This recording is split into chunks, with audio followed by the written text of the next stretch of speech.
हमारे देश में परीक्षा शुरू होने से पहले ही रद्द हो जाती है तो कभी पेपर लीक हो जाता है। कभी कभी तो परीक्षा पास करने के बाद भी नौकरी नहीं मिलती है। 31 जुलाई 2025 को जो तस्वीरें सामने आई उसने हर उस युवा के दिल को चीर कर रख दिया जो सालों से पढ़ाई कर रहा है और सरकारी नौकरी का सपना देख रहा है। देश के अलग अलग हिस्सों से हजारों छात्र दिल्ली पहुंचे थे।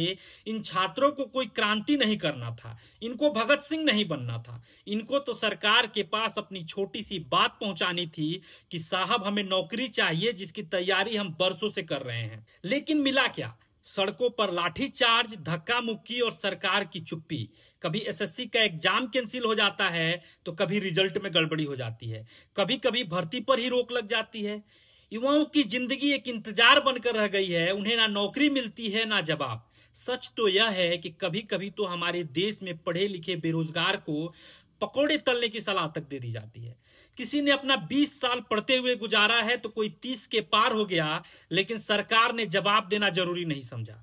जिनके सपनों को माँ बाप ने पाल पोस कर बड़ा किया है वो अब सड़कों पर बिखरते दिख रहे हैं। इस बार सड़कों पर सिर्फ छात्र नहीं थे, उनके शिक्षक भी थे जिन्होंने बच्चों को पढ़ाया है और अब उन्हीं बच्चों के लिए सड़कों पर लाठी खा रहे थे।